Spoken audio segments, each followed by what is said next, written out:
Hello, organization and architecture students. Welcome in. So in this video, I'm going to cover the purpose and usage of our 4-bit CPU here.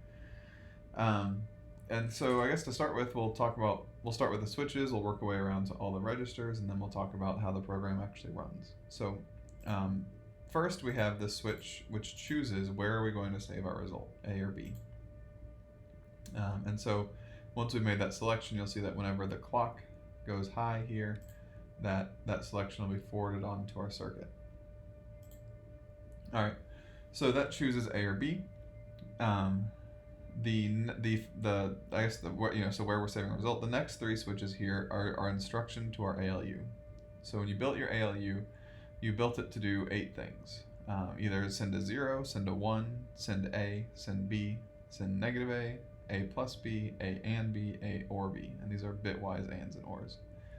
And so these bit patterns are what you worked with, and these are the bit patterns for our ALU here. So right now these are all set to 0, but as you flip them, you can change different instructions to the ALU, and these wires are forwarded down to the ALU.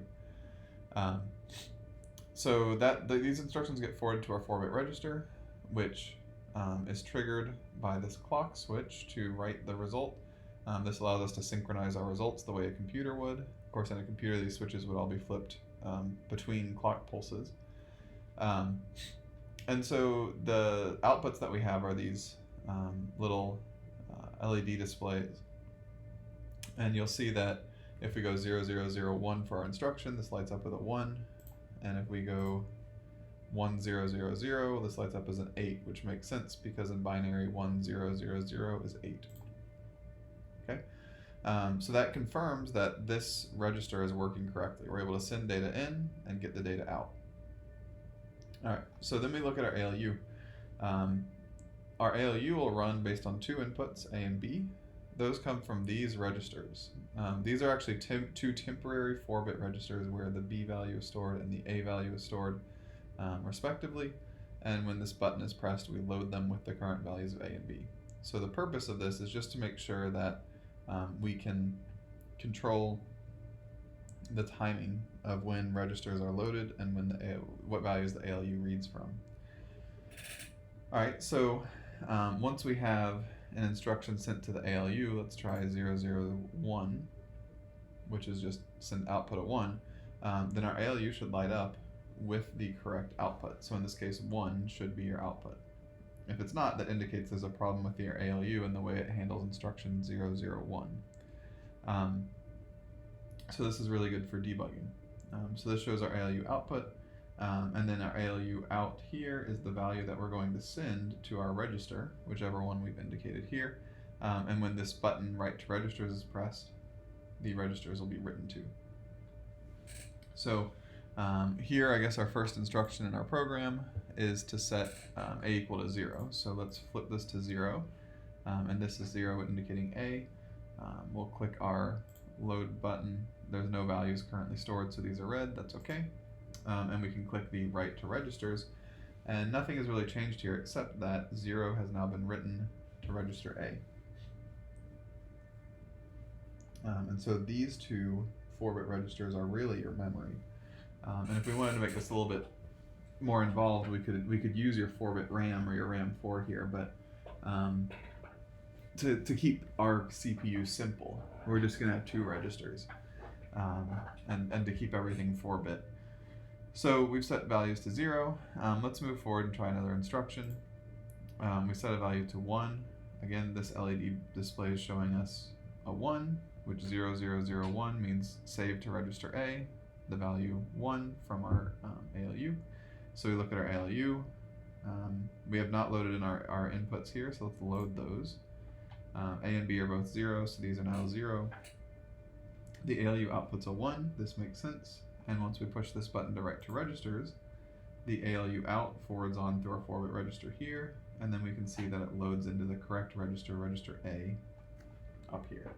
So we have successfully saved the value 1 in register A because our display here shows a 1. All right, so let's move forward. Let's move a little more quickly here. We can set B to 0.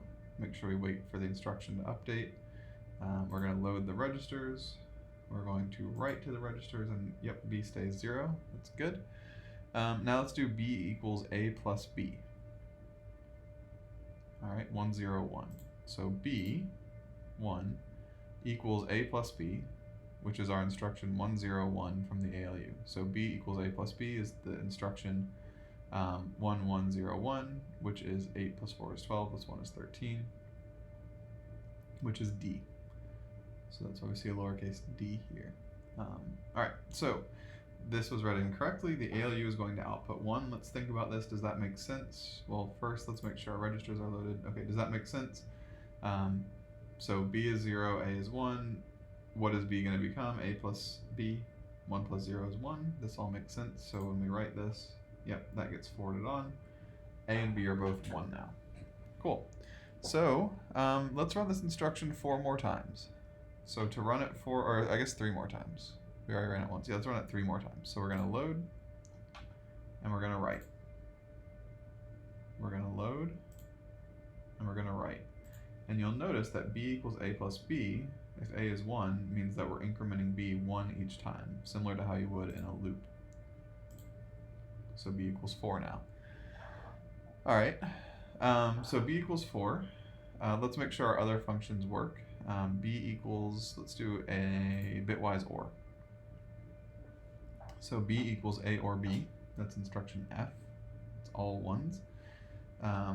So what this is going to do, let's make sure our registers are loaded, is take B and bitwise OR it with A. Well, what's 4? 4 in binary is 0, 1, 0, 0. 1 in binary is 0, 0, 0, 1. So if we OR each bit, we're going to get 0, 1, 0, 1. And 0, 1, 0, 1 in binary is 5. So this makes sense.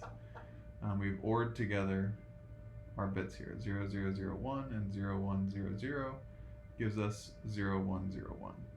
So we're going to write that into register B. And sure enough, there it goes. So that's good. We're able to OR. Let's do a bitwise AND. So the bitwise AND instruction is 1, 1, 0, and save it in B. So B equals bitwise AND, A and B. Well, 5, 0, 1, let's forward the values on, 0, 1, 0, 1, ANDed with 1, 0, 0, 0, 1. Well, which bit is on in both cases? Just the 1. So that means we're going to get a 1 out, and that makes sense. So we'll write it to our registers, and so they're both set back to 1. Let's test one more, or a couple more, I guess, features here. First, negative A. So we're going to do B equals negative A. Again, we're leaving this flipped so that B equals. B equals negative A. Let's load the current values. And let's think about this. So if A is 0, 0, 0, 1, then what's negative A? Well, we're going to flip the bits. So 1, 1, 1, 0 plus 1. So 1, 1, 1, 0 plus 0, 0, 0, 1 should give us 1, 1, 1, 1. That makes sense. So F is negative 1. And so we will write that out. So yeah, B equals F, 1, 1, 1, 1, which is negative 1 in our system here. Let's test A equals B. So A, this switches off, equals, how do I make it equal to B? 0, 1, 1.